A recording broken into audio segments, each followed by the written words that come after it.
Ok, entonces, estimados y estimadas estudiantes, muy buenas noches. Sean todos cordialmente bienvenidos a una nueva clase de Ciencias Naturales. Espero que se encuentren muy bien, ¿sí? Eh, una vez más, ¿cierto? Nos reunimos acá para poder aprender más sobre esta asignatura y, por supuesto, poder avanzar en los contenidos que posteriormente van a ser evaluados, ¿ya? La clase del día de hoy va a ser una continuación de la clase de la semana pasada sobre la temática del sistema nervioso, ¿sí? Hasta lo que veamos en la clase de hoy entra en la prueba, que va a ser en 2 semanas más. Eso significa que la próxima semana va a ser una semana para repasar los contenidos, ¿de acuerdo? Así que, como siempre, los invito cordialmente a que usted pueda participar en la clase haciendo sus valiosas preguntas, sus valiosos aportes, sus valiosos comentarios, porque eso siempre ayuda a enriquecer el sentido de la clase. Eh, y ustedes saben, cualquier duda, cualquier consulta, pueden encender su micrófono o si no, también plantear las preguntas por el chat que estaremos atentos para ellos, ¿ya? Por supuesto también que el hecho de que ustedes mantengan sus micrófonos apagados ayuda a que nada interrumpa el normal desarrollo de la clase. Y como siempre, la sugerencia que les doy es que ojalá puedan tener un cuadernito a mano, una libreta, donde puedan tomar apuntes sobre lo que se va a conversar el día de hoy, para que de ese modo también tenga un respaldo hecho por usted mismo de los contenidos que vamos viendo, ¿ya? Dicho eso, entonces, procedo a compartir pantalla para que veamos la presentación del día de hoy.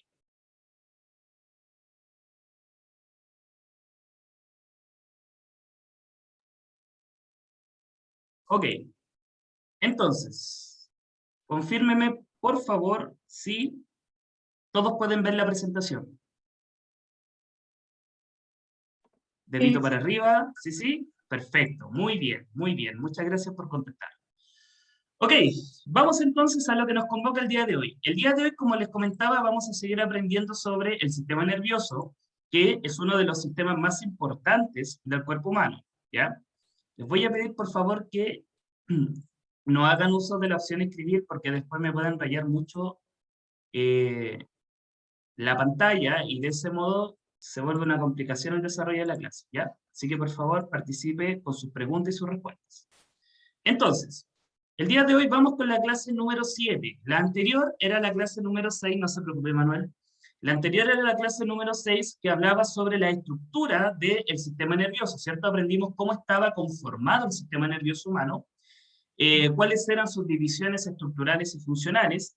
Y el día de hoy vamos a ahondar un poco en el funcionamiento del sistema nervioso, pero particularmente en el funcionamiento de las neuronas, ¿ok? Vamos a revisar conceptos como el de impulso nervioso y el de sinapsis, ¿ok? Que son conceptos que se trabajan bastante en esta unidad y que es importante que usted pueda comprender lo mejor posible, ¿ya? Así que les pido mucha concentración y como ustedes saben, cualquier pregunta, cualquier duda, cualquier consulta que ustedes tengan, en la medida que yo pueda, los voy a estar ayudando y los voy a estar contestando. Entonces, la clase número 7 se titula Fisiología Neuronal. Fisiología siempre significa funcionamiento, por si acaso. Entonces, los objetivos de la clase del día de hoy son, en primer lugar, el mismo objetivo que teníamos la semana pasada, que era explicar la base funcional del sistema nervioso, asociándolo a conceptos como el de neurona, conducción y transmisión del impulso nervioso. Y también el objetivo particular de la clase de hoy es identificar las características de la transmisión del impulso nervioso, asociándolas a la configuración estructural de las neuronas. Entonces, por un lado, obviamente vamos a hablar de neuronas, pero la mejor forma de entender el funcionamiento de una neurona es comprendiendo cómo ocurre la transmisión de información en las neuronas, ¿ya? Y eso es lo que se conoce como impulso nervioso. Así que, al igual que otras clases, puede que esta también esté lleno de conceptos raros o conceptos que pueden ser un poquito difíciles, ¿ya? Así que los animo a preguntar si alguna de las palabras no se entiende. Entonces, lo primero que nosotros tenemos que recordar antes de comenzar en esta clase es tener presente esto que fue con lo que concluimos nosotros en la clase pasada, ¿ok? La organización del sistema nervioso. El sistema nervioso humano es un sistema bastante complejo, ¿cierto? Se dice por lo mismo también que es bastante evolucionado, porque tiene la característica o esta particularidad de que es uno de los principales sistemas, ¿cierto?, para mantener la vida. ¿Alguien se acuerda cuál era la principal función del sistema nervioso? ¿Por qué era importante este sistema? ¿Para qué servía el sistema nervioso? profesor, el encargado de controlar y coordinar la respuesta de nuestro organismo. Excelente respuesta, Gloria. Muy bien, ¿cierto? Exactamente. Es el encargado de controlar prácticamente todas las funciones vitales, ¿ya? Y de llevar a cabo las respuestas de nuestro organismo ante los cambios que se presentan en el ambiente, tanto a nivel de reacciones, movimientos voluntarios, como dice Eric, controlar ciertas funciones, percibir información del entorno, etcétera. Sí, muy bien, muy bien. Así que es un sistema súper importante. Ahora, ¿ustedes se acuerdan cómo podíamos nosotros resumir las tres funciones del sistema nervioso? Recuerden que el sistema nervioso se dividía en tres funciones principales. Sensorial, Muy bien, excelente. en, ¿Cuál es la en- otra? Efectora e integradora. efectora, Muy bien. efectora, Efectora e integradora. integradora. Muy bien, ¿ya? Entonces, el sistema nervioso se encarga de estas tres cosas. Sensitiva, porque percibe información; efectora, porque lleva a cabo respuestas; e integradora, porque procesa la información. ¿De acuerdo?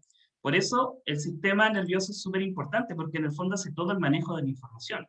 Y teníamos además que el sistema nervioso humano tiene varias divisiones, ¿ok? Pero dentro de ellas, la que siempre tiene más importancia y relevancia por su importancia justamente para la vida, es el sistema nervioso central, que se le llama así porque son las principales zonas de procesamiento de la información y porque justamente ubican una posición central en el organismo. Dentro del sistema nervioso central encontrábamos todas las estructuras nerviosas que están en la cabeza, lo que se conoce como encéfalo, y la médula espinal, ¿ya? Entonces, cuando nosotros hablábamos de encéfalo, nos referíamos a todo lo que está en la cabeza, más la médula espinal. Todo eso es lo que se llama sistema nervioso central. Así es, muy bien, ¿ya? Eso es lo que se llama sistema nervioso central. Entonces, todo lo que está en la cabeza se llama encéfalo. Y el encéfalo está formado por el cerebro, que está constituido a su vez por dos hemisferios, ¿cierto? Tenemos dos hemisferios cerebrales. Tenemos en la parte posterior el cerebelo y tenemos el tronco encefálico, que es lo que conecta el cerebro con la médula espinal. ¿Sí? Es esta zona de conexión entre estas partes. ¿Ya?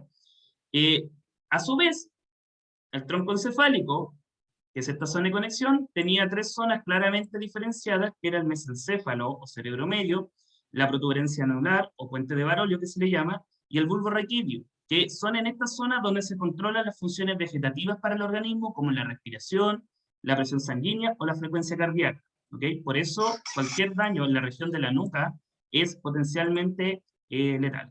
¿Ok? Ok, eso con respecto al sistema nervioso central, ¿sí? Estas eran las principales partes del sistema nervioso central. Por otro lado, teníamos la división periférica, que era todo lo que estaba fuera del sistema nervioso central, es decir, todos los nervios que salen desde la médula espinal, ¿ya? Todos los nervios que salen de la médula espinal hacia todo el cuerpo forman el sistema nervioso periférico. Y esta a su vez tenía dos divisiones, una que se llamaba división somática y una que era la división autónoma. El sistema nervioso periférico somático era el encargado de los movimientos voluntarios. Entonces, cuando usted quiere mover una parte de su cuerpo y realizar una acción deliberadamente, lo que entra en acción son los nervios del sistema nervioso somático, principalmente los nervios espinales y raquídeos, que llevan a cabo las funciones voluntarias. Y por otro lado, el sistema nervioso autónomo tenía su división simpática y parasimpática, que son los encargados de preparar al cuerpo para situaciones de estrés, que son los que llegan principalmente a órganos o vísceras del cuerpo para enfrentar situaciones potencialmente estresantes. ¿Ya? Entonces, eso era a modo muy general cómo estaba organizado el sistema nervioso humano. ¿Ok? Son las principales estructuras. ¿Alguna duda, alguna consulta sobre esto? No voy a profundizar ahora porque lo vimos en la clase pasada, ¿ya? Así que lo ideal es que usted pueda revisar la grabación de la clase pasada donde se explicaron en mayor detalle estos puntos. ¿Dudas, consultas? Profe, una consulta rapidito. ¿Sí, sí? De la médula espinal. Hoy día estaba escuchando una emisión, el doctor estaba hablando sobre la gente ahora que tiene coronavirus. ¿Ya? Dijo que esas personas por pasan mucho tiempo en coma, ¿Mm? le podría afectar la médula espinal como a largo plazo. No tenía idea. estaba escuchando eso y dije, bueno, mejor sería mejor a la tarde preguntarle al profesor, Mire, quizás si es cierto o que no sé, que yo no sé, ¿Mm? porque no soy doctor, no sé si sería algo así como dijo él.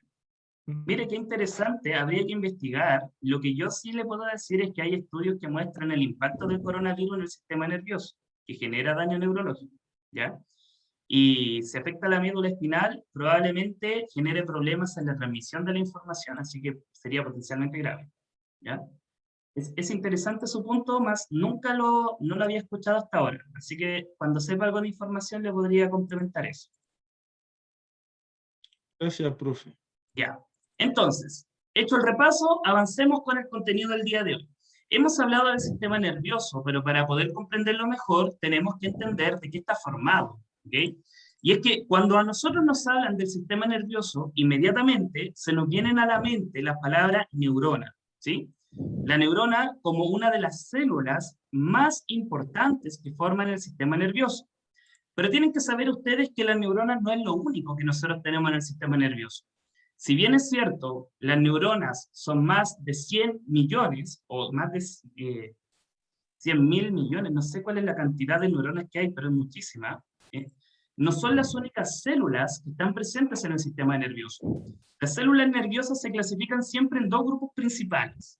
Por un lado están lo que se llaman células gliales o glías, y por otro lado están las neuronas, ¿ok? ¿Y cuáles son las diferencias entre estas células? Principalmente que las células gliales son las que van a ayudar a hacer todas las funciones que las neuronas no hacen. Las neuronas son células tan especializadas que prácticamente lo único que hacen es transmitir impulsos eléctricos, lo que se conoce como impulso nervioso. Pero todas las demás funciones que debe realizar el tejido nervioso son llevadas a cabo por estas células que se conocen en conjunto como células gliales, ¿ya? Y dentro de estas células gliales nosotros encontramos muchos tipos. Por ejemplo, hay unas que se llaman oligodendrocitos, otras que se llaman microglias, otras que se llaman astrocitos y otras que se llaman células ependimarias, ¿ok? Todas estas células hacen alguna función diferente. Por ejemplo, usted puede ver en la imagen la asociación que hay entre todos estos grupos de células y se va a dar cuenta que están todas juntitas realizando diferentes procesos. Por ejemplo, las células que forman, por decirlo así, el revestimiento interno de órganos como el cerebro, que forman como la piel del cerebro, son las células ependimarias. Entonces son células que forman como una capa de piel. Por otro lado, están estas células que se llaman astrocitos, que son las que contactan a las neuronas con los vasos sanguíneos. Por lo tanto, los astrocitos alimentan a las neuronas, ¿ok? Son células de soporte para las neuronas. Están estas pequeñas células que se llaman microglias, que lo que hacen es actuar de barrera inmunológica. Son las que van a eliminar alguna bacteria o algún virus que llegue hasta esta zona y pueda dañar las neuronas. Entonces son las defensoras. Y por otro lado están los oligodendrocitos, que son las células que van a formar el recubrimiento de los axones neuronales, ¿sí? Ayudan a la transmisión del impulso nervioso al formar una estructura que se conoce como vaina de mielina, ¿ok?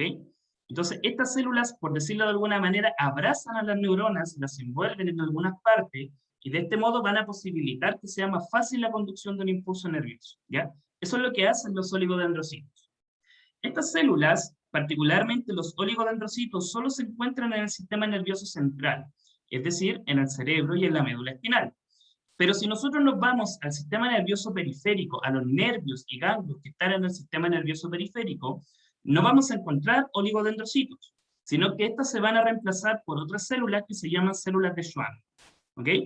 Y a su vez, las neuronas están asociadas con otras pequeñas células de soporte que se llaman células satélites. Entonces, ¿qué es lo que yo les quiero mostrar con esto? Para que vayan entendiendo, ¿cierto? Que el sistema nervioso no es solo neuronas, ¿ya? Obviamente están las neuronas, que son las células que van a ser las que efectivamente van a conducir los impulsos eléctricos.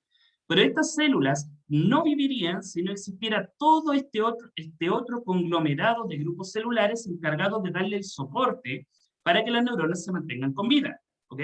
Porque las neuronas ocurre que son células que están pero tan especializadas en hacer su función, que hay muchas otras funciones que no pueden hacer, por ejemplo, alimentarse solas, ¿ya? Y esa función, por ejemplo, la suplen los astrocitos. O, por ejemplo, no pueden defenderse ante una infección. Entonces, ahí tienen que estar este otro grupo de células que son las microglias. Y así. Entonces, si bien es cierto, el sistema nervioso humano tiene una gran cantidad, millones y millones de neuronas, no son las únicas células que las forman. ¿Ok? Las células claves, entonces, siguen siendo las neuronas y todas las demás permiten, en el fondo, que las neuronas puedan funcionar como tienen que funcionar. ¿Ok? Ahora, ¿cuál es la principal característica de la célula nerviosa, que es la neurona? Principalmente se dice que estas neuronas son células excitables.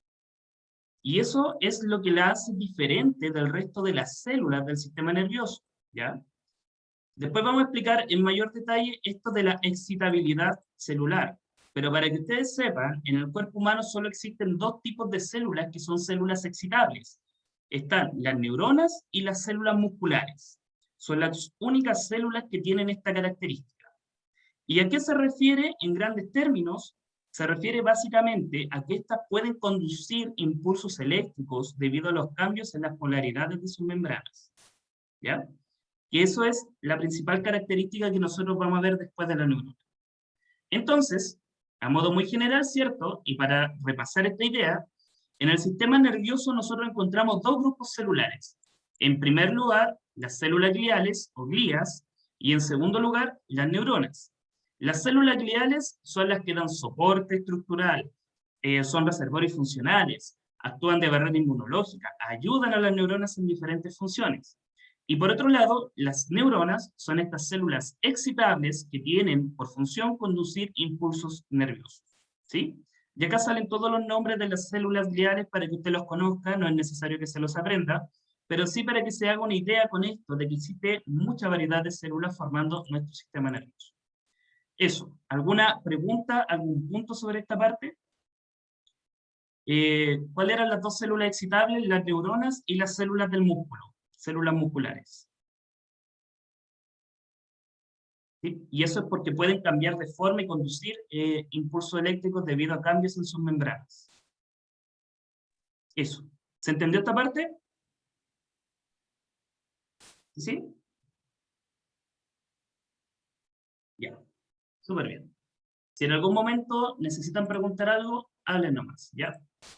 Entonces, ahora que ya tenemos una visión general de las células que forman nuestro sistema nervioso, vamos a centrarnos ahora sí en estudiar en más profundidad las famosas neuronas. Se estima que en el cuerpo humano, y espero no equivocarme, pero en la clase pasada dieron el dato, creo que eran más de 100 millones de neuronas, ¿sí? Que son las que van a estar presentes en, principalmente, su sistema nervioso central, pero también formando los nervios, ¿ok?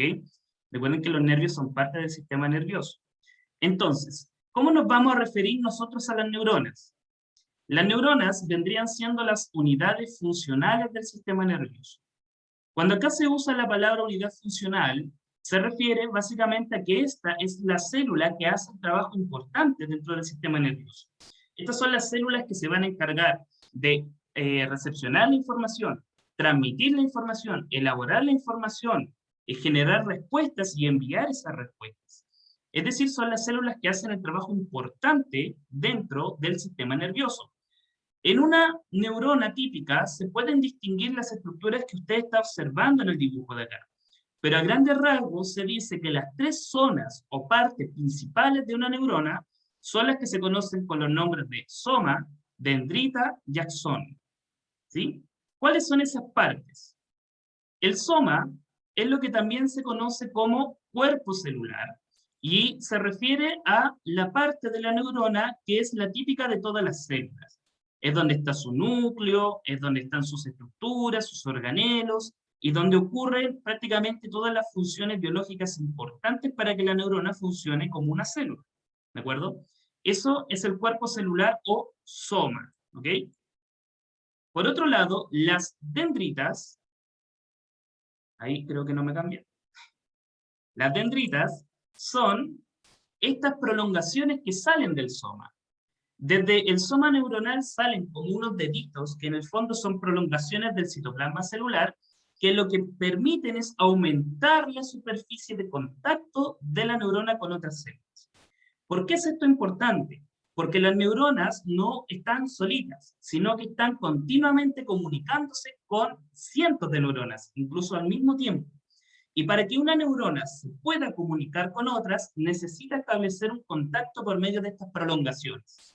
Entonces, mientras más prolongaciones de su cuerpo celular tenga, mayor es la cantidad de contactos que puede establecer esta neurona, y eso significa que tiene una mayor relevancia funcional para el organismo.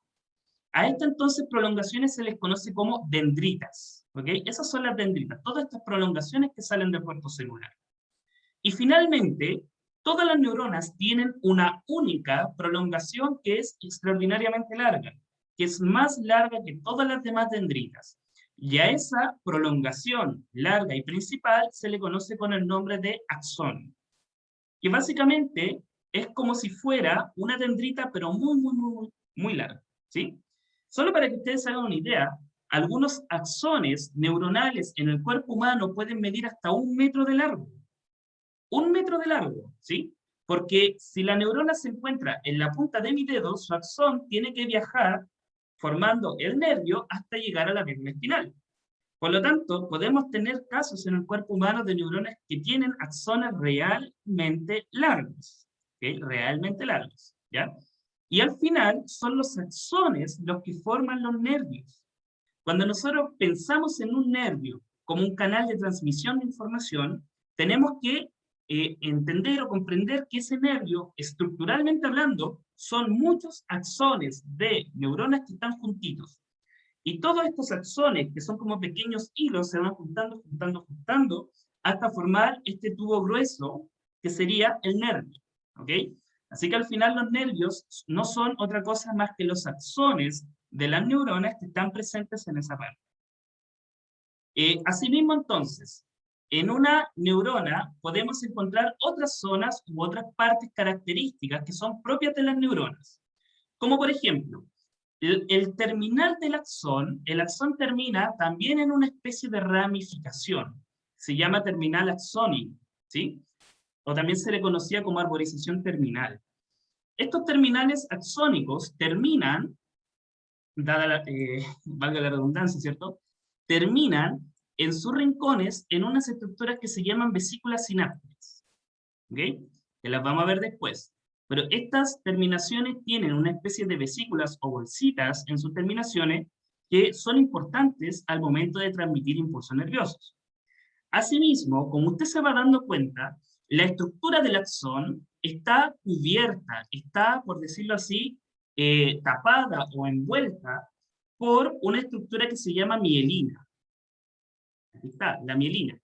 Y la mielina es una formación lipídica formado por las prolongaciones de los oligodendrocitos más una grasa que va a formar esta capita que va a ir recubriendo ciertas zonas del axón, ¿sí? Entonces, el axón neuronal en ciertas partes va a estar cubierta por esta estructura que es la mielina. Y a toda esta estructura de mielina que cubre el axón se le conoce en conjunto como vaina de mielina, ¿ya? Así que aquí sale como mielina o vaina de mielina, que son estas estructuras, ¿cierto?, que va a ir recubriendo el axón, que es súper importante para la prolongación y para el avance del impulso nervioso. Los espacios que quedan vacíos, sin mielina en el axón, se conocen como nodos de Ranvier, ¿ok? Por lo tanto, un nodo de Ranvier sería cualquier espacio del axón no cubierto por mielina. En este caso, aquí se mencionan las células de Schwann, que son las que forman la mielina en el sistema nervioso periférico. Pero en el sistema nervioso central está formado por otras células que son los oligodendrocitos. Y eso es en general las principales partes de una neurona, ¿sí? Son bastantes términos, pero quiero preguntarles, ¿se entendió? Okay. ¿Se entendió? ¿Si hay alguna consulta? ¿O continuamos? Profe, Dígame. si uno no quiere utilizar el nombre de axón, ¿qué nombre más puede utilizar? Axón. No hay otro nombre. ¿Ya? No, como... Sí, porque es el nombre que se le dio a esa zona, ¿ya? No sé si colita sirva, pero para que usted se haga una idea, es la prolongación más larga de la neurona la que sobresale. ¿Ya? Ese es el axón, ¿sí? Debería llevarte el del lado según yo. Ok, este es el modelo clásico de No, una mi neurona. pregunta, profe, perdón, mi pregunta es, ¿tú no lo quiere decir como axón de la neurona? ¿Puede decir como... Ay, me olvidó. Ya, O pero terminar. yo diría que la palabra no se cambia porque es el nombre que se le da, axón, ¿ya? Solamente axón, ¿sí? Más cortito, ¿ya? Eso es el axón neuronal. Ya, vamos a continuar. De ahí lo vamos a ir captando mejor. A ver, sucede que las neuronas además tienen diferentes formas y tienen diferentes funciones. Entonces, más encima las neuronas, uno las puede clasificar según su forma y según su función, ¿de acuerdo? Según su función, existen neuronas sensitivas, integradoras y efectoras. Entonces, por ejemplo, si la neurona se encarga de recibir señales, de recibir estímulos, se le conoce como neurona sensitiva, ¿ya? Y las neuronas sensitivas tienen esta forma, ¿ok? Son neuronas que tienen una distribución de su estructura diferente al dibujo que ustedes vieron, ¿sí? Pero suelen tener esta forma. Las neuronas integradoras o interneuronas suelen tener la forma clásica del dibujo que vimos acá, ¿sí? Esto es clásico de una neurona integradora. Tiene, como usted se dará cuenta, muchas ramificaciones. Incluso este modelo de neurona que está acá tiene una cantidad tremendamente grande de neuronas, ¿sí? Esto es clásico de las neuronas piramidales del hipocampo o de las neuronas del cerebelo, ¿ya? Que se ven más o menos así. Y finalmente, las neuronas eferentes o neuronas efectoras que también suelen tener esta forma como la neurona clásica de acá, con su soma, dendritas, su axón y su arborización terminal, o su terminal axónico. Asimismo, y según su forma, además las neuronas pueden clasificarse con otros términos. Por ejemplo, si tiene esta forma donde el soma neuronal está a un lado, las dendritas a un lado y el axón hacia el otro, a esas neuronas se les conoce como bipolares, ¿ya? Entonces, esto, por ejemplo, es una neurona bipolar. O, si el cuerpito está hacia un lado y el axón se continúa con las dendritas, se les llama neuronas pseudonipolares, porque no es unipolar propiamente tal, sino que son pseudonipolares. Y a las demás neuronas, incluyendo la que usted vio en el dibujo de acá, se les conoce como neuronas multipolares, porque pueden establecer múltiples conexiones. Entonces, por ejemplo, una neurona puede ser integradora y a la vez ser una neurona de tipo multipolar. ¿Ok? Estas neuronas que son integradoras siempre las vamos a encontrar en el sistema nervioso central, en el cerebro, en el cerebelo, por lo general. Las neuronas sensitivas siempre van a estar cerca de los órganos de los sentidos. Por ejemplo, las neuronas bipolares están en la retina. Y, por otro lado, las neuronas eferentes o neuronas motoras son las que se conectan con los músculos y las glándulas, ¿sí? Entonces, estas son las que generalmente vamos a encontrar formando los nervios que van hacia los músculos, ¿ya? Eso, para que vayamos teniendo una visión general, entonces, de cómo se ven las neuronas y cuáles son sus principales características. Entonces, a modo de repaso y bien rápidamente, la neurona tiene tres partes principales: su cuerpo, que se llama soma, las prolongaciones del cuerpo, que se llaman dendritas, y una cola larga, o una única prolongación larga, que se llama axón, ¿sí? Estas son como las tres partes principales. Las neuronas pueden tener multitud de formas, pueden ser de forma unipolar, como la de acá, bipolares o multipolares. O pueden tener función sensitiva, integradora o motora, dependiendo de cuál es la función particular que desempeña esa neurona dentro del sistema nervioso. De hecho, no, Álvaro, las neuronas están en todo el cuerpo, porque si los nervios tienen que llegar hasta el último músculo de los dedos de tu pie, hasta ese lugar tiene que llegar un nervio, y ese nervio es una neurona. Así que en realidad el sistema nervioso está en todo el cuerpo, está en todo el cuerpo. Y esa es la razón de por qué cuando nosotros tenemos alguna emoción, esa emoción nosotros la somatizamos, la expresamos corporalmente, porque el sistema nervioso llega hasta ahí. Qué buen aporte, Valentina, eso no lo sabías, que en diferentes especies la disposición del sistema nervioso es distinta. Bien, ¿alguna consulta sobre la neurona? ¿Preguntas, dudas, comentarios? ¿Cómo se nutren las neuronas, profe? Para que las neuronas se nutran, necesitan de la ayuda de los astrocitos, ¿sí? Bien. Voy a volver un poco. Acá. Se fija que aquí está la neurona y esta célula del medio que se llama astrocito conecta el vaso sanguíneo, que es donde va la sangre con nutrientes, con la neurona. Entonces ella le lleva el alimento a la neurona. ¿Ya? Muchas neuronas ni siquiera se pueden alimentar solas, porque ni siquiera se especializaron tanto en una función que no son capaces de alimentarse por sí solas. Entonces reciben el apoyo de las células gliales como los astrocitos. Entendió, ya, entendió.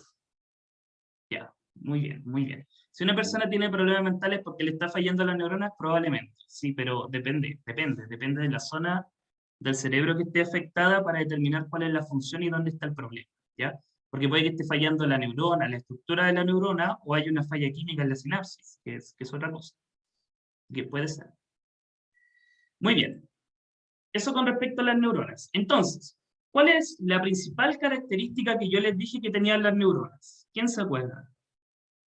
¿Cuál es la principal característica? ¿Qué hace que las neuronas sean diferentes de las demás células del sistema nervioso? Pregunta para ustedes. Son excitables. Excelente, muy bien. ¿Y qué significaba que sean células excitables?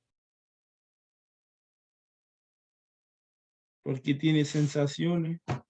Muy bien, muy bien. ¿Y qué es lo que ellas pueden hacer que las demás células no hacen? Se puede alargar, ¿no? También, ¿no? Por ahí.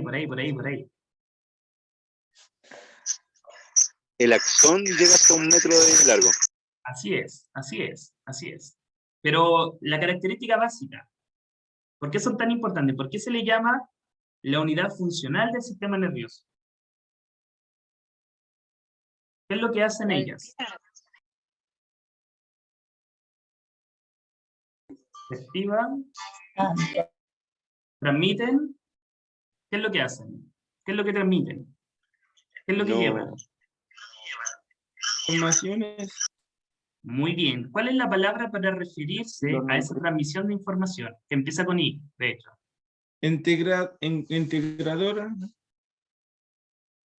Ya, esa es una característica funcional de la neurona. Ya, bueno, va por ahí.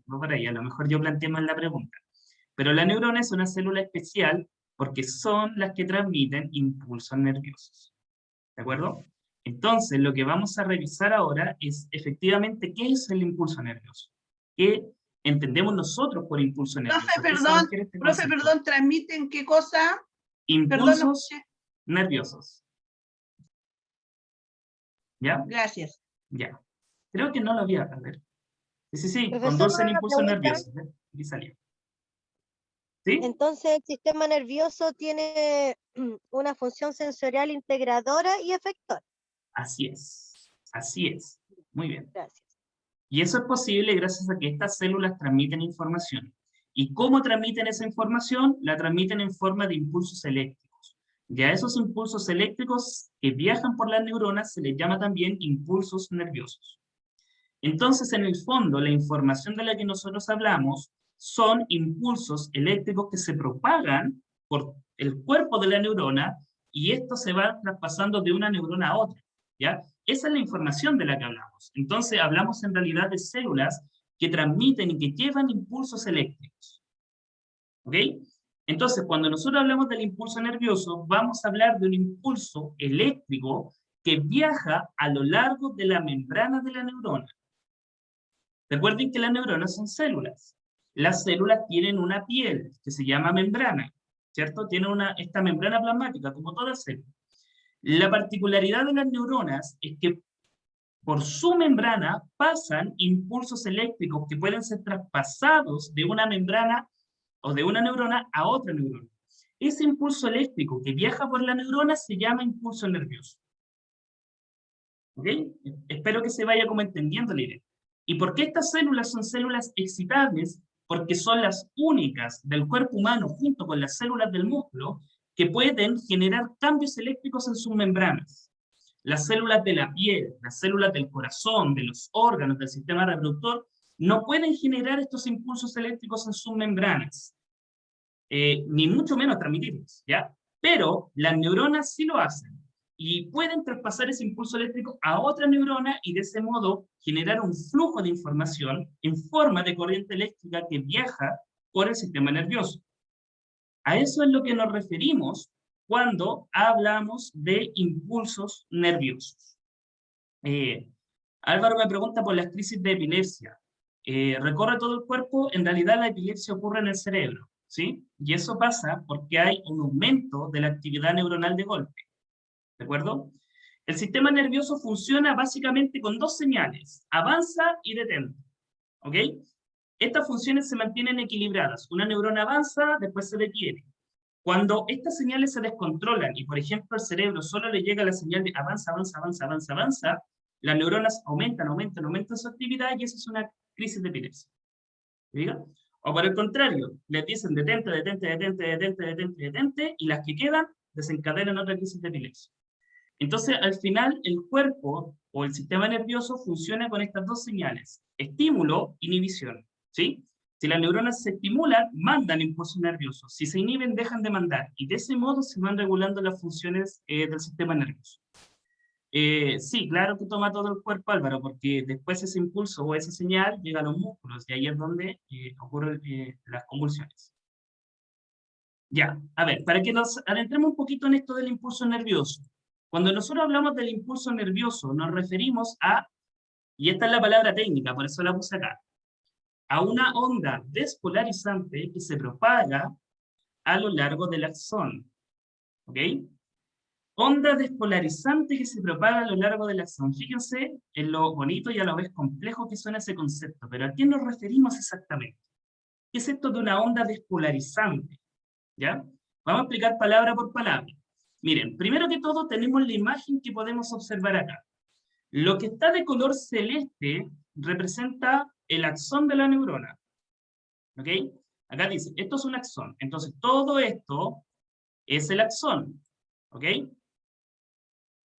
Lo que está acá dentro, todos estos signos menos y el signo más, son dentro del axón, es decir, dentro de la célula. Y lo que está acá es fuera de la célula. ¿Ok? Creo que se entienda bien eso. Entonces, esto de acá es dentro de la célula, dentro de la neurona, y lo de acá es fuera de la neurona. ¿Ok? Ahora, todas las células, independientes de si son excitables o no, tienen una característica que se conoce como potencial de membrana, que básicamente se refiere a que sus membranas son una especie de barrera que mantiene diferentes concentraciones de electrolitos a ambos lados.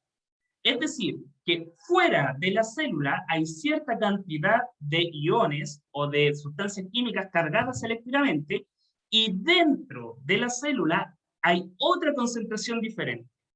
Esto permite entonces que la membrana se mantenga polarizada. Eso significa básicamente que existe una diferente carga eléctrica afuera que adentro. ¿Ok? Entonces, en las células, la polaridad se mantiene por el potencial de membrana y está dado por las diferencias de iones o de moléculas cargadas eléctricamente en relación afuera con respecto a dentro de la célula. Y esto permite establecer imágenes como la que usted está viendo acá, donde nos muestran que tenemos el axón neuronal y fuera de la neurona predomina la carga positiva. Y dentro de la neurona predomina la carga negativa. ¿Ok? Van a ser diferentes las sustancias que van a mantener estas diferencias de carga. ¿Ya? Pero básicamente, el sodio y el potasio son los dos iones químicos que van a ser los principales responsables de mantener esta diferencia de polaridad o diferencia de carga eléctrica a ambos lados de la membrana del axón. ¿Ok? Entonces, afuera de la neurona, la cantidad de sodio, de ion sodio, es muy alta. Como el sodio tiene carga positiva, se dice que el exterior del axón es positivo. Dentro de la neurona es más alta la cantidad de potasio. ¿Ok? Pero entonces, si el potasio también es positivo, ¿por qué dentro de la neurona la carga es negativa? Porque en la membrana plasmática van a haber unas proteínas que van a tener carga predominantemente negativa. Por eso se dice que el interior del axón es fundamentalmente negativo con respecto al exterior, que es positivo.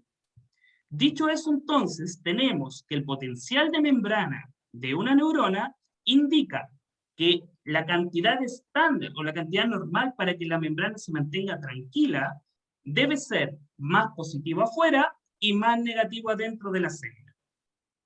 Cuando esta situación se altera y cambia, hablamos de una onda despolarizante.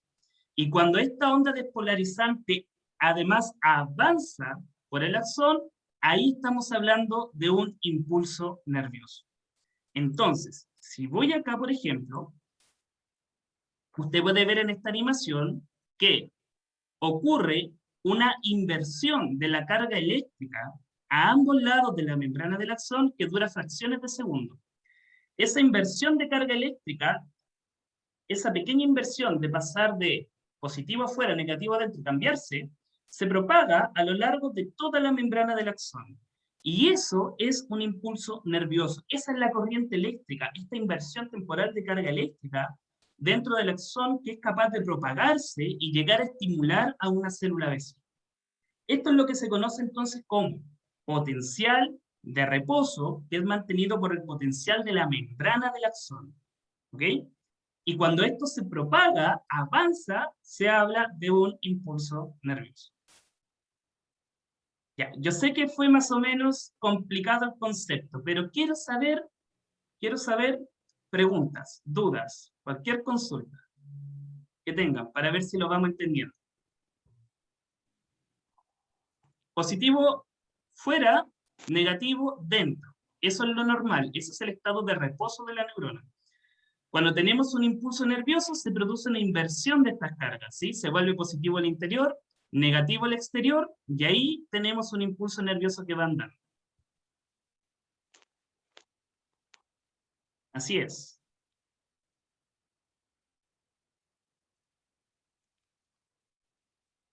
Entonces, le voy a dejar ahí el sodio y el potasio para que ¿siempre la neurona tiene carga negativa? Sí, siempre tiene carga negativa. Los caminos neuronales son impulsos nerviosos, exactamente. La transmisión de información por las neuronas son impulsos nerviosos, ¿ya? Entonces, miren, para resumirlo, para que lo simplifiquemos un poquito más, ustedes tienen que acordarse que la neurona siempre por dentro es negativa, ¿ok? Es negativa. Y siempre por fuera es positiva, ¿ya? Estamos hablando de carga eléctrica a nivel celular, fíjense lo complejo de lo que están aprendiendo. Entonces, cuando tenemos un impulso nervioso, va a ocurrir que estas cargas, y voy a poner de nuevo la animación para que lo vea, cambian, se invierten, pero por una fracción de segundos, una cantidad de tiempo muy, muy chiquitita. Y esa inversión provoca que al ladito ocurra este mismo cambio y así se va propagando esta pequeña inversión de carga a lo largo de toda la membrana del axón de la neurona. Esto es un impulso nervioso en camino. Esto es un impulso eléctrico neuronal. ¿De acuerdo? Y esta condición de positivo afuera, negativo adentro, está mantenido por las concentraciones de sodio y de potasio a ambos lados de la membrana. Hay más sodio afuera que adentro, y hay más potasio adentro que afuera. Pero para que se produzca un impulso nervioso, estas concentraciones tienen que cambiar. Entonces, ¿por qué el interior, o por qué creen ustedes que en un impulso nervioso la neurona se vuelve más positiva adentro y más negativa afuera? ¿Qué cambio creen ustedes que produce, que tiene que ocurrir para que ocurra esta inversión temporal de cargas eléctricas?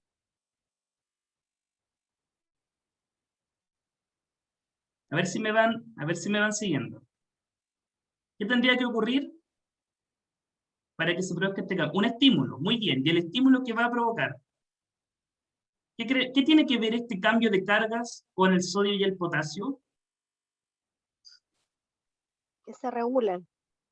Se regulan, ya, bien. Bien, va por ahí, va por ahí. Va por ahí, sí, sí. Sí, Para que esté positivo afuera tiene que haber más sodio. Entonces, para que momentáneamente pase a estar positivo adentro, ¿qué creen que tiene que pasar con ese sodio? ¿Se tienen que nivelar? Sí, ¿y cómo creen ustedes que se nivela? Van bien, van bien. Me falta la palabra, pero están ahí, están ahí. ¿Cómo creen ustedes que se nivela esta cantidad de sodio? ¿Qué pasa con el sodio? ¿Para dónde se va? ¿Volverse negativo? Sí, sí. Pero el sodio no cambia. Lo que va a pasar, estimado estudiante, es que va a entrar sodio. Entonces, cuando entra sodio a la neurona, se cambia la carga. Y la neurona se vuelve positiva adentro. Y eso desencadena toda esta reacción. Y después el sodio vuelve a salir y se vuelve a estabilizar la condición inicial. Entonces, lo que va a pasar aquí en realidad es que para que cambien estas cargas a ambos lados de la membrana del axón, tiene que entrar y salir sodio y potasio. Eso en parte es homeostasis, como dice Valentina, mantener en equilibrio estas concentraciones para permitir que estos procesos ocurran. Y como usted mismo comentaba, para que se desencadene este cambio, que no ocurra de la nada, esto no ocurre de manera espontánea, tiene que haber, como decía ella, un estímulo, una señal, que llega a la neurona y esa señal provoca un cambio en la polaridad de la membrana, un impulso nervioso. Y ese cambio se propaga por toda la neurona. Se propaga en términos de inversiones de carga eléctrica, como ustedes lo están viendo. ¿Ya? Y entonces ese cambio avanza, y cuando llega al final, pasa otra neurona y sigue, y pasa otra neurona y sigue. ¿Okay? De ese modo entonces se va transmitiendo la información. ¿Cuál sería un impulso nervioso que se vea reflejado en el cuerpo? Qué buena pregunta, Abigail. Es que en realidad todo lo que está pasando ahora son impulsos nerviosos que están ocurriendo a una gran velocidad. Por ejemplo, usted está viendo la clase. Con el solo hecho de ver, las neuronas de su retina ya están mandando impulso eléctrico a su cerebro lo está interpretando y usted está viendo. ¿De acuerdo? Ahí ya tienen un impulso nervioso. El hecho de escuchar está percibiendo señales que está transformando en impulso nervioso. El que su cerebro esté tratando de procesar la información está generando muchos impulsos nerviosos ahora en su cerebro, muchísimos, que están trabajando para darle un sentido a esto. Sí, no sé hace un tiempo atrás sufrí de mucho estrés y empecé a tener tic nervioso en un ojo, en el ojo izquierdo, y eso eran impulsos nerviosos. Así es. Ya, no quiero demorarme mucho más porque la verdad es que la clase se me va muy rápido, pero básicamente estos son impulsos nerviosos para que usted lo vea. Ahora, el impulso nervioso tiene etapas, ¿sí? Que se llaman potencial de reposo, estímulo umbral, despolarización, potencial espiga y repolarización e hiperpolarización. Que las vamos a revisar bien rapidito para que no se nos vaya toda la hora, porque no puedo creerlo, poco me dura la clase. Entonces, ¿cómo empieza todo? La neurona está en un estado de reposo porque las cantidades de sodio y potasio son diferentes a ambos lados de su membrana, ¿cierto? Miren, acá abajo tenemos una neurona, tenemos la membrana del axón, que es esto de acá, afuera hay más sodio y adentro hay más potasio. ¿Ok? Eso es lo que nos dice acá. Cuando la neurona está en ese estado, se dice que está en estado de reposo o en potencial de reposo. Cuando llega un estímulo, va a producirse un ingreso de sodio a la neurona y esto va a desencadenar esta fase que se llama despolarización, que es cuando aumenta el potencial eléctrico de la neurona. Porque además, el voltaje de la neurona es el que cambia. Cuando una neurona está en estado de reposo, su voltaje es de menos 70 milivolts, ¿sí? Tiene un voltaje pequeño, ¿ya? Cuando llega un estímulo, este voltaje se dispara a más 40 milivolts, ¿sí? Bastante, de hecho.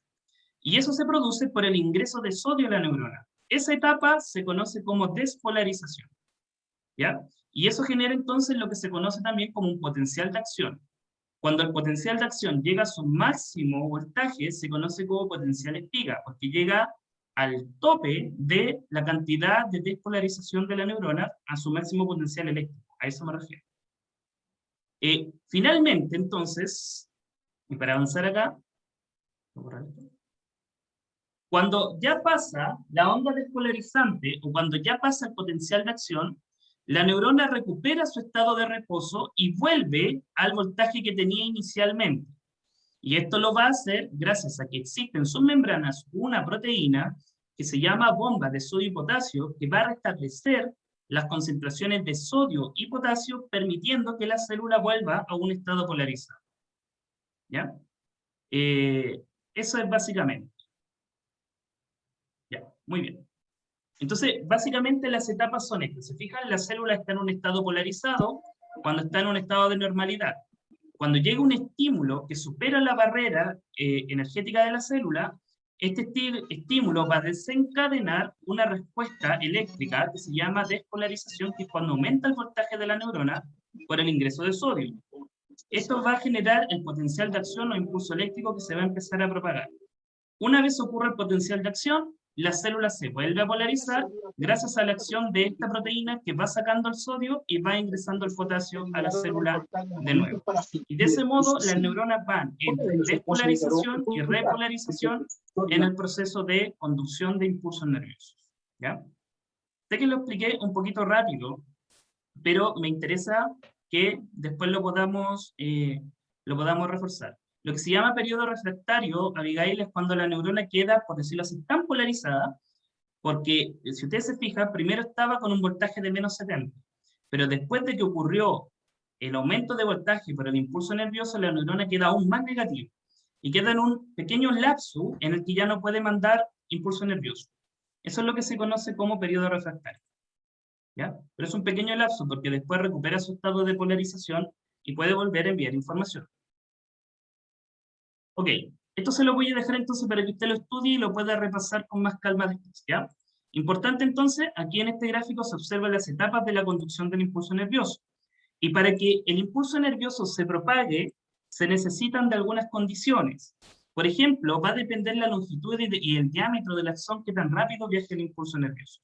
Como esto se trata de una onda eléctrica, se estima que la velocidad de conducción del impulso nervioso es cerca de los 120 metros por segundo, lo cual es muy rápido hablando de células, ¿ya? Pero el impulso nervioso avanza rápido porque se salta la vaina de mielina que recubre el axón. Si ustedes se acuerdan, el axón estaba cubierto por estas células que forman la vaina de mielina. Pues bien, el impulso nervioso tiene una conducción saltatoria. Eso significa que se va saltando la vaina de mielina y solamente se va a generar en los nódulos de Ranvier. Entonces, cuando una neurona tiene vaina de mielina, el impulso nervioso no tiene que pasar por todo el axón, sino que solamente por las zonas donde no hay mielina. Y esa es una de las condiciones que permite que el impulso nervioso viaje con velocidad, lo cual es súper necesario, pensando que el impulso nervioso es clave para mantener la vida. Por otro lado, la temperatura afecta la conducción del impulso nervioso, porque cuando tenemos frío, las neuronas funcionan más lento, ¿ya? Y eso también está demostrado. Y por otro lado, existe una condición que se conoce como ley del todo nada, que básicamente nos habla de que las células tienen umbrales de excitabilidad. Es decir, un umbral se refiere a un potencial eléctrico base. Si el estímulo no alcanza ese potencial eléctrico base, ese estímulo no va a desencadenar una respuesta nerviosa, ¿ya? Ustedes pueden ver, pueden existir estímulos que tengan poco impacto eléctrico en la neurona, y su umbral o su límite de excitabilidad está acá arriba. Entonces, para que se desencadene un impulso nervioso, el estímulo tiene que ser capaz de alcanzar el umbral. Si alcanza el umbral del potencial eléctrico de la neurona, siempre va a disparar una respuesta nerviosa completa. No existen impulsos nerviosos a medias. Siempre son impulsos completos. Entonces, si el estímulo alcanza el umbral, tenemos una respuesta nerviosa completa. Si el estímulo está sobre el umbral, tenemos la misma respuesta. No va a ser más intensa. ¿Ya? Siempre se cumple esto que se conoce como ley del todo nada, y lo dejo acá también para que usted lo pueda ver. Cuando el sodio entra, cambia el potasio, y luego el potasio tiene que subir para regular el flujo, sí, sale potasio, exactamente. En un impulso, de hecho así se enseña en el colegio, que cuando hay un impulso nervioso, entra sodio, sale potasio, y después la bomba de sodio y potasio restablece las cantidades de sodio y potasio a ambos lados de la membrana. Cuando tenemos sueño, la neurona también es más lenta. No, no es más lenta, sino que simplemente trabajan otras neuronas, que son las que empiezan a mandar las señales para dormir. Ya, finalmente, entonces, las células nerviosas se comunican entre sí a través de un espacio de intercomunicación o contexto funcional que se llama sinapsis, ¿sí? La sinapsis no es otra cosa que la comunicación entre dos neuronas. Es decir, las neuronas tienen que ser capaces de pasar la información que lleva, ¿cierto? Su impulso eléctrico lo tiene que transmitir a otra. Pero ¿cuál es el problema? Que las neuronas no están pegadas, tienen un espacio, ¿ya? Un espacio que es sumamente chiquitito, pero hay un espacio que las separa. Entonces la información tiene que ser capaz de pasar de una neurona a la otra y estimular esa neurona para que siga pasando el impulso nervioso. Ese espacio de comunicación funcional entre ambas neuronas se llama sinapsis, ¿ok? Y la sinapsis puede ser de dos tipos. Existen en la naturaleza sinapsis eléctricas y sinapsis químicas. En el cuerpo humano, el 99% de las sinapsis son químicas, ¿sí? Tenemos prácticamente nada de sinapsis eléctrica. Pero para que usted sepa, básicamente son varias diferencias. En el caso de la sinapsis eléctrica, hablamos de respuestas muy rápidas, porque lo que se traspasa de una neurona a otra son iones o átomos cargados eléctricamente, con una separación de entre 2 a 3 nanómetros con proteínas que las conectan. O sea, es una especie de conexión extremadamente rápida y ágil. En cambio, en la sinapsis química, lo que tiene que ocurrir es que una neurona le tiene que mandar una señal química a la otra. Es decir, viene el impulso nervioso por el axón, llega al final del axón, y en el final del axón, ese impulso nervioso va a hacer que esta neurona libere unas sustancias químicas que van a llegar a estimular a la siguiente neurona. Estas sustancias químicas que se transmiten de una neurona a otra se llaman neurotransmisores. ¿Ok? Entonces, la sinapsis química está mediada por los neurotransmisores que una neurona le manda a la otra. Y de ese modo va a permitir que el impulso nervioso avance y se propague de una neurona a la otra. ¿Ya? Eso. ¿Por qué son más químicas? Porque las químicas son más fáciles de regular. Si el cuerpo, por ejemplo, tiene que dejar de hacer una función, simplemente elimina los neurotransmisores, por ejemplo, o bloquea los receptores de los neurotransmisores y de ese modo el cuerpo regula funciones. ¿Ya? Lo que hacen, por ejemplo, los medicamentos, los antidepresivos, el famoso metilfenidato que estimula el aprendizaje, son químicos que actúan inhibiendo la recepción de ciertos neurotransmisores y con eso regulan funciones de las neuronas. Entonces son más fáciles de regular. En cambio, estas, como son de comunicación directa, son extremadamente rápidas. ¿Ya? Eso a modo muy general. Entonces, en el cuerpo humano prácticamente el 99% de nuestras sinapsis son químicas, ¿sí? Por neurotransmisores. Insisto, podríamos tener toda una clase para hablar sobre esto, pero el tiempo apremia y también necesito cerrar la clase con lo que vamos a ver ahora. Eso, a modo muy general entonces, ¿alguna pregunta, alguna duda, alguna consulta?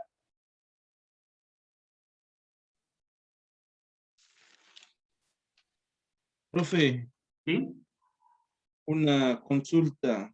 Uh-huh. Porque cuando usted estaba hablando del impulso nervioso y estaba hablando de potasio y sodio, había una alumna que hizo un comentario en el chat, Valentina. ¿Ya? Ella dijo que su abuela tiene como diabetes, no sé. ¿Ya? Por eso que a ella no se puede comer ni alimento que tiene ni sodio ni potasio. Porque ahí ella está escribiendo abajo.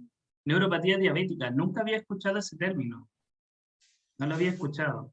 Pero sí es cierto que mantener concentraciones desequilibradas de sodio y de potasio interfiere en la conducción del impulso nervioso. Perfecto, una enfermedad que afecta a los nervios. Solo para hacer el link, ¿cómo el cuerpo regula las cantidades de sodio y potasio? ¿Cómo creen ustedes que regula la cantidad de sodio y potasio que tenemos que tener en el cuerpo? Considerando que el sodio y el potasio son sales. Homeostasia, ¿no? Homeostasis. Hidrosalina, chiquillos. Hidrosalina, sí. Muy bien, muy bien. Con Entonces los riñones sí, regulan la exacto, cantidad de que sodio. hace esa función, ¿no? Así es. Entonces, en ese caso, en los riñones de ella está fallando, ¿no? Puede ser. Sí. ¿Puede ser? Puede ser. Puede ser. Puede ser. Pueden ser las causas. La verdad lo desconozco por ahora. Pero, para que ustedes lo sepan, la regulación de las cantidades de sodio y potasio que interfieren en la sinapsis es regulada por la función renal y la eliminación de orina. ¿Ya? Así que, para que lo tengan presente. Bueno. Gracias, profe. Ya, no hay problema. Bueno, entonces para ir concluyendo la clase, yo sé que estamos más o menos justitos en la hora, pero necesito, y quiero que ustedes vean este video, que nos ayuda a entender un poquito mejor lo que hemos visto en la clase, ¿ya? Lo vamos a ocupar a modo de cierre, porque resume los principales conceptos sobre sinapsis, neuronas e impulso nervioso, ¿ya? Dura 5 minutitos, así que le voy a pedir que se quede para que lo pueda apreciar, ¿sí? Ya vamos a terminar unos 5 minutos después. Pero bueno, sinapsis e impulso nervioso y todas las preguntas que tengan para el final del video. Confirmen si se escucha, por favor. La función principal de una neurona es la generación y propagación de impulsos nerviosos que corresponden a cambios Momento. Sí, bien. electroquímicos producidos en su membrana. El impulso nervioso se transmite a lo largo de su axón y pasa de unas células a otras por zonas de contacto especializadas. En una neurona, al igual que ocurre en todas las células, la membrana plasmática se encuentra polarizada, debido a que los iones se distribuyen de distinta forma a ambos lados de la misma. En el interior hay potasio, pero predominan los grandes aniones proteicos, con carga negativa, mientras que en el exterior predomina el sodio. Como consecuencia, el exterior está cargado positivamente y el interior negativamente. La diferencia de potencial existente entre el exterior y el interior de la membrana se llama potencial de reposo y alcanza un valor de aproximadamente unos menos 70 milivoltios.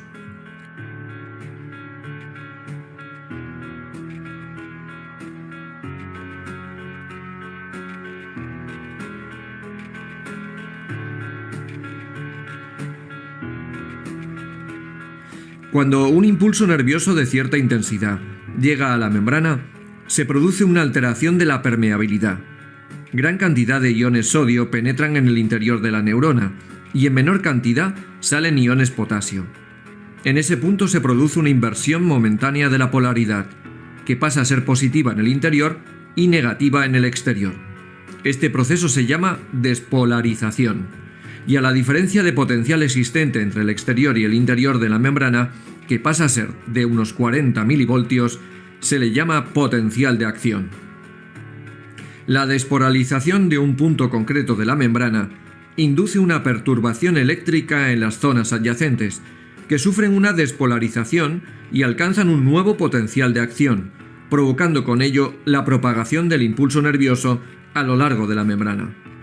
Cuando el potencial de acción ha recorrido unos pocos milímetros, el punto donde se inició la perturbación se repolariza, gracias a que las proteínas transportadoras existentes en la membrana bombean iones sodio desde el interior al exterior y iones potasio desde el exterior al interior.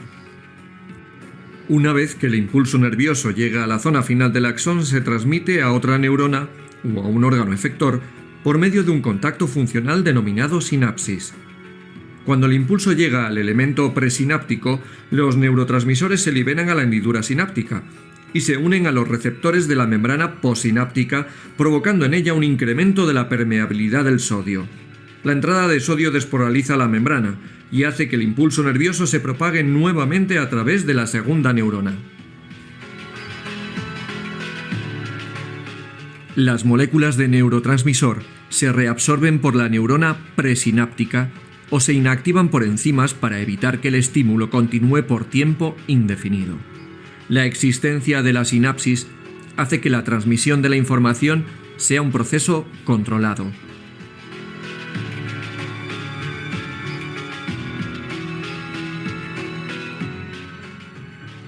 Si no existieran, la excitación de una neurona se transmitiría inevitablemente por toda la red de neuronas interconectadas sin ningún control.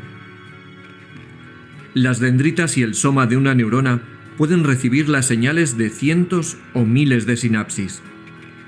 Si el efecto del neurotransmisor sobre la neurona es hacer el interior menos negativo, se trata de un neurotransmisor excitante. Si por el contrario, su efecto consiste en mantener el potencial de reposo o incluso hacer el interior más negativo, el neurotransmisor será un inhibidor. La neurona integrará toda la información, y si las señales de excitación superan a las inhibitorias, se iniciará un potencial de acción.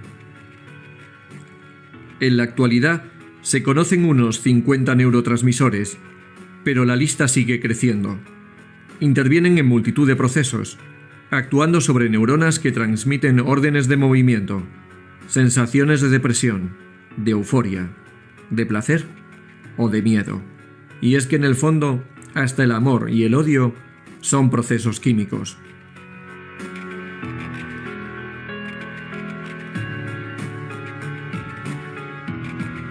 Bueno, ahí va más o menos terminando el video.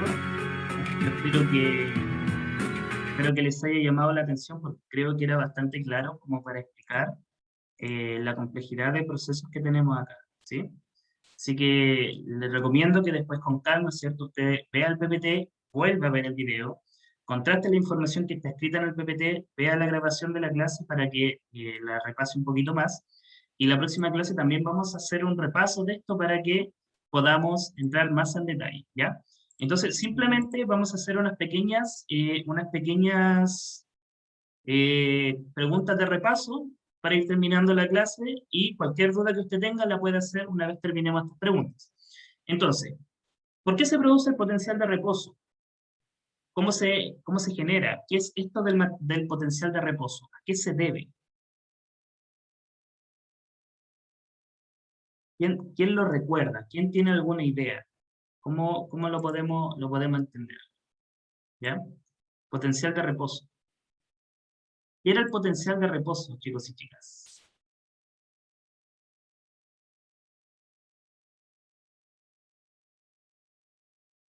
Obviamente se refiere a cuando la célula no está transmitiendo información, ¿ya? Pero para que se refiera a cuando la célula no está transmitiendo información, sino que está tranquila. ¿Qué tiene que existir para que la célula se mantenga en reposo? ¿Qué tiene que haber fuera y qué tiene que haber adentro de la célula?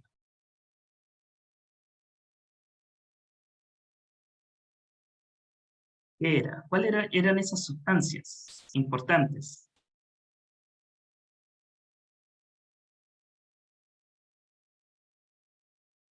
Ya, ahí sí. Sodio y potasio, exactamente. Entonces, cuando fuera de la célula hay más sodio y dentro hay más potasio, la célula está en reposo. A eso se le llama potencial de reposo. Y lo podemos conectar con la pregunta 2, que dice, ¿qué es el potencial de acción? ¿Qué sería el potencial de acción? ¿Qué es lo opuesto al potencial de reposo? ¿Qué pasa en el potencial de acción? Es cuando cambia, cuando el sodio ingresa y saca el potasio. Excelente, muy bien, ¿ya? Entonces el potencial de acción es cuando estas cantidades se invierten. Entra sodio, sale potasio, y eso cambia la cantidad o la polaridad, ¿cierto? La carga eléctrica de la membrana, y eso es un potencial de acción, ¿sí?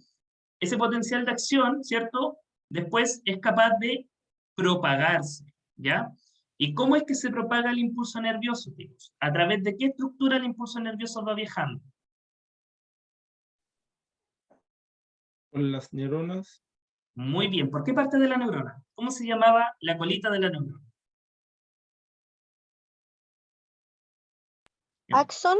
Muy bien, por el axón, muy bien. Entonces, este pequeño cambio en las cargas eléctricas se va propagando y va avanzando por toda la colita de la neurona. Va avanzando por el axón. Entonces, la propagación del impulso nervioso, estimados estudiantes, no es otra cosa más que el cambio de esta polaridad que se va propagando y va avanzando a lo largo del axón neuronal. ¿Ya? Eso es, muy bien.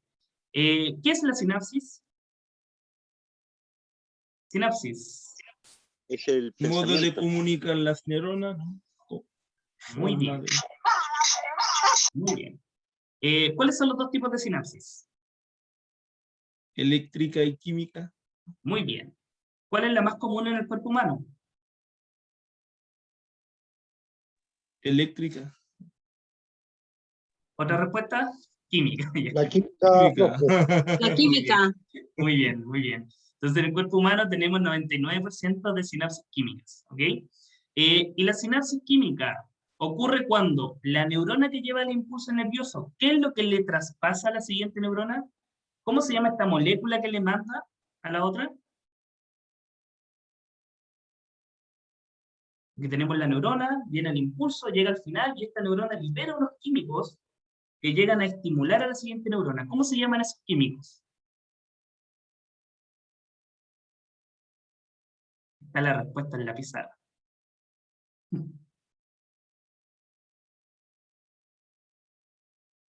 Vamos, anímense con un nombre. Ya está. Neurotransmisores. Muy bien, neurotransmisores. Excelente. ¿Ya? Entonces, una neurona le traspasa neurotransmisores a la siguiente y estos van a estimular a la siguiente neurona. ¿Sí? Y ahí aprovechamos de responder la pregunta 5 sobre qué son los neurotransmisores. Finalmente, entonces, como decía el video, sensaciones como incluso el amor o el odio no son otras cosas más que neurotransmisores. ¿Sí? Cuando usted se siente enamorado es porque en su cerebro hay una gran cantidad de un neurotransmisor llamado dopamina, por ejemplo. O cuando usted se siente contento es porque en su cerebro hay una gran cantidad de serotonina. Y así uno puede mencionar muchos neurotransmisores que hacen todas las sensaciones del cuerpo humano. Exactamente, son los que vienen de la sinapsis química, los neurotransmisores. Estimado y estimada, yo sé que me demoré un poquito más en la clase, les doy muchas gracias por su paciencia, por haber esperado al final. Para mí era muy importante que viéramos el video porque sabía que el contenido era un poquito complicado, un poquito complejo, y de pronto el video nos ayuda a entender un poquito más, ¿ya? Aquí les dejé el link del video para que usted lo pueda repasar, si lo quiere ver con más calma. Y en el libro de ciencia, revise desde las páginas 11 a las 54, sale la misma materia que estamos estudiando acá. Entonces yo les voy a hacer llegar el PPT para que ustedes lo puedan estudiar, para que lo puedan repasar. Les recomiendo, vea los videos y cualquier consulta, usted me la puede plantear, ¿cierto?, dentro del horario de funcionamiento del WhatsApp institucional que tengo, y yo lo voy a poder ir orientando si tienen alguna duda, alguna consulta, ¿ya? De todos modos, y para su tranquilidad, la prueba es en 2 semanas más, ¿sí? Como siempre les he dicho, estudien con anticipación, ¿sí? Ahora que ustedes recibieron la clase y si sienten que quedaron muy colgados en algunas cosas, mi recomendación es que desde ya empiecen a repasar y estudiar un poquito, ¿ok? Como yo les dije, el cerebro tiene 20 a 30 minutos de atención sostenida. Entonces, aproveche esos ratitos, estudie por lapsos cortos, ojalá con la mayor frecuencia posible, todos los días un ratito, para que vaya interiorizándose en el contenido. La próxima semana vamos a hacer un repaso general de todo lo que es el sistema nervioso, así que cualquier pregunta que tengan, háganla en esa clase, vengan preparados con sus preguntas, ¿sí? Si usted quiere, estudie en la semana, anote las preguntas en un cuaderno y traiga las listas para hacerla en esa clase, ¿ya? Y así entonces usted va a llegar preparado para la clase, va a haber estudiado y va a poder entender mucho mejor lo que tenemos preparado para usted para la próxima semana. Y la prueba va a ser entonces en 2 semanas más, ¿ya? Eso. Espero que les haya gustado la clase, que les haya entretenido, que les resulte interesante. Sé que de pronto el contenido es mucho, pero como les digo, no se rindan, inténtenlo, estudien, y estoy seguro que sí van a lograr aprender. Todo se puede aprender con el suficiente esfuerzo y dedicación, ¿ya? Así que muchísimas gracias por su tiempo, su atención, sus buenos comentarios, su respetuoso silencio y su muy buena participación también a todas las personas que participaron hablando o en el chat también, ¿ya? Con esto doy por finalizada la clase para terminar de grabar y las preguntas las contestamos después de la grabación.